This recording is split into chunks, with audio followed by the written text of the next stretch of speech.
So hey everyone, and in today's video we are going to talk about how to build a profitable email list from zero without burning out. So this video is for the people who have not done email marketing and they're trying to start email marketing for their e-commerce brand. So this will be the basics of what you need to do in order to start and do that without burning out. So this is a question that I got last week that a lot of brand owners struggle with.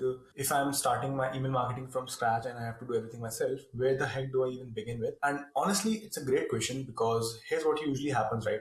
Brands either try to build a dozen of different email flows at once and completely burn out within a week, or they do the absolute nothing because they have convinced themselves that email marketing is too complicated, it doesn't work, who even opens their emails nowadays. So that's what they do. But here's the truth, it doesn't have to be either of those extremes. Today I'm going to walk you through the absolute bare minimum email setup that can actually generate revenue. No expensive agency required, no 15 different flows, just 4 core flows that you need to implement in a specific order. So let's dive in. But before we even talk about the emails, there is something we need to talk about first, which is the deliverability. Now I know this sounds a pretty boring and technical, but you need to stick with me for a second, because if you don't set up your SPF, DKIM and DMARC records properly, your emails are going to land inside of spam folders, and if they're inside of spam, nobody's going to read them, which means you're basically shouting in the void. So what's the point of sending out emails if they're going inside of spam? So you need to set up your SPF, DKIM and DMARC, and you can think of these records as your emails passport. They verify that you are who you say you are, and they tell email providers like Gmail, Outlook, Yahoo that hey, this sender is legit and let's get their email through. So any of your email platforms, like whether it's Klaviyo, Mailchimp, whatever, it usually takes about 15 to 20 minutes to do this once, and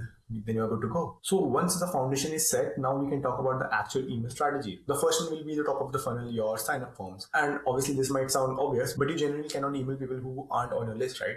And the easiest way to boost your email revenue is to get more people on that list. And you need a pop-up on your website for that. And you need to have a clean design, a clean value proposition, your offer, and it needs to be pretty simple. Here's what most brand goes wrong. They do the standard sign up for 10% off offer, and look, that works. But in 2026, we need to stand out a little more and to really grab people's attention, because they're in zombie mode when they're inside of your emails. So you can try this mystery offer instead. Rather than showing them exactly what they're getting, use something like you've got a mystery offer or you've got a special discount, and choose a box to reveal your discount or ask them a question upfront. So this is a great example of a mystery gift. As you can see right here, this is the first step in the sign up forms, and once someone answers, this is the second step and they easily get their discount. Now you might be wondering, why does it even matter? Why putting mystery discount would work in the first place? Because people cannot help themselves. They would sign up just to see what they're going to get, and even if everyone just ends up getting the same 20% discount on the back end. Now, if the mystery angle doesn't fit for your brand vibe, you don't have to force it. You can absolutely go with a straightforward unlock 20%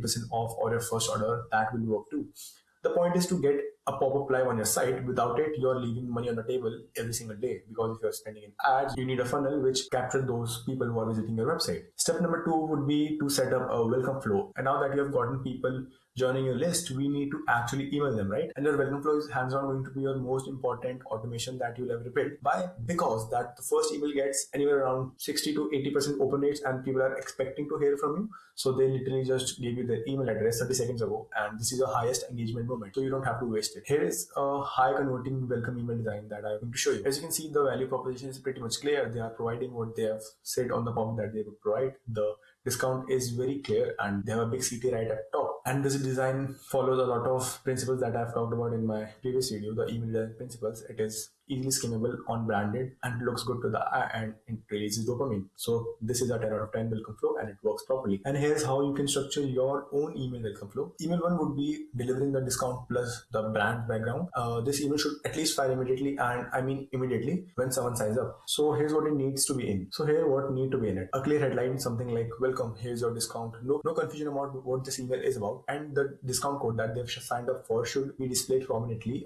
Make it huge, make it impossible to miss, make it clear as day. A brief intro about your brand and 1 or 2 sentences about who you are and why you even exist. You need to keep it tight. Product visuals, you can show them what they can buy, showcasing some of your best sellers, and a big obvious shop now button at the top, at the bottom, and at the middle if you can. Email number 2, which can go after 24 hours. It could be about a founder story or a brand history. You need to give people context about why your brand actually exist, what problem are you solving that anyone else is, and you need to keep it short and compelling and to the point. And always mention at the bottom of that discount is still active. You need to keep them reminding of the discount is active, because not every single person would buy right off the bat. So you need to make it known. You need to make it obvious that your discount code is still active. Email 3 could go after day 2 or day 1. Again, it could be sort of a pattern interruption. So this is where you can switch it up. You can send a plain text email, make it looks like it's coming from the founder or customer support or anyone from the team. It could be like, hey, just checking in, have you had the chance to use your discount code yet? It expires in 24 hours. So reply if you have any more questions. It will feel personal, it feels human, it would feel like a friend is texting them, and it definitely get replies, and which is amazing for your deliverability aspect and for the engagement aspect as well. And it converts like crazy, trust me. Email 4 could be the last chance for the urgency part. This is your final push. You can do a countdown timer at the top. Subject line could be your discount expires tonight. You need to make it crystal clear that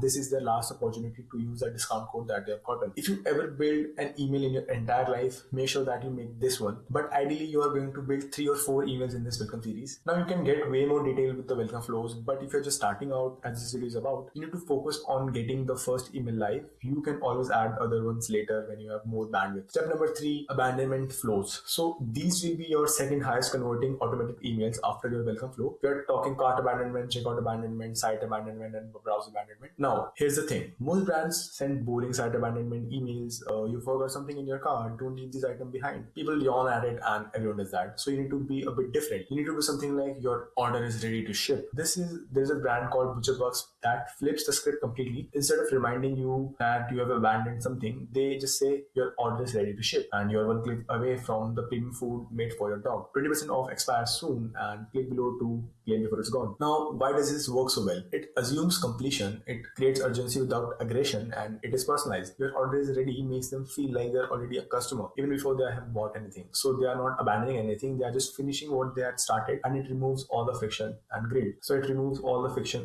The discount expiring. The order is literally waiting for them. It feels helpful rather than pushy. About the personalization aspect, if you can dynamically insert something like the dog's name or the specific product that they looked at, or any way that it feels tailored to them, even though it's automated, it will work. So what you should include in abandonment emails. You can start with the subject line, your order is ready to ship, or we saved your cart for you. You need to show the exact product that they have abandoned. Most emails platforms have dynamic content blocks that pull this automatically, no matter Mailchimp or Klaviyo. You need to remind them of the discount or any free shipping that if you're offering. You need to add urgency like expires in 24 hours or like low item on the stock, we can't hold this item for you any longer. You need to add multiple CTAs throughout the email, so don't make them hunt for the button. You need to start simple. You can start with one flow per email for the cart, checkout, and browser abandonment, but you need to send it 1 hour after they have abandoned. So once you've got the bandwidth, you can add a second email at 24 hours and a third email at 48 hours. Step number 4, the email campaigns. So here's something you need to understand. Flows convert intent,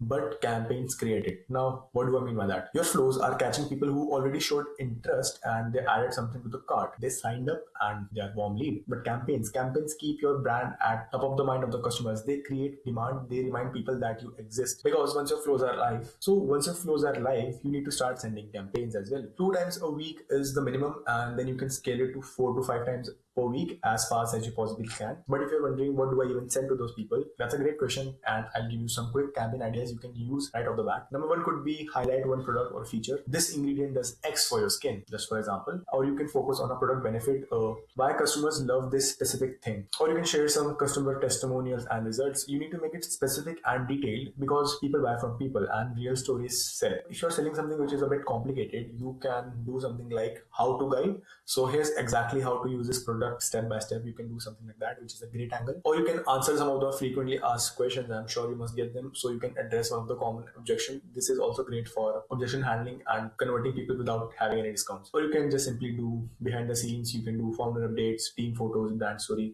For a appealing niche, this works a lot better. And the key for all of this to work, just don't overthink. You need to pick a topic, write down 200 words and add a product image and send it. Campaigns are how you print money consistently, and flows handle people who are ready to buy right now and campaigns keep everyone else engaged until they're ready to buy. Let me give you a recap on the bare minimum things that you need to implement for your e-commerce brand. 4 things that you need to get live ASAP: a sign-up form with a compelling offer, to do mystery discount or a straight-up discount, it is your choice. A welcome flow, so that once someone has given you their email, you are obviously sending them something which will help them convert. A welcome flow is very required. 1 email is the minimum, obviously, and 4 emails, 5 emails, or 6 emails is the ideal. You need to have abandonment cart flows as well, for cart abandonment, checkout abandonment, browse abandonment, and site abandonment, so that you're capturing intent as well. Last but not the least, email campaigns. You need to send 2 emails per week. That's the minimum, and ideally you should sending around 3 to 4 or 5 emails per week. But if you're starting out, you can just stick to 2 times per week to get in that momentum. And voila, once you have all of this set up, you are making money from the email.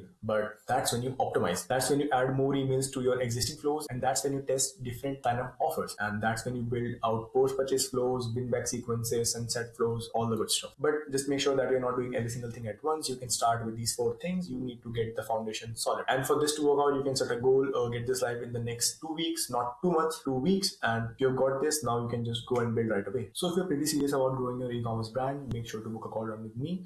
And that is pretty much it for the video. I'll see you in the next one.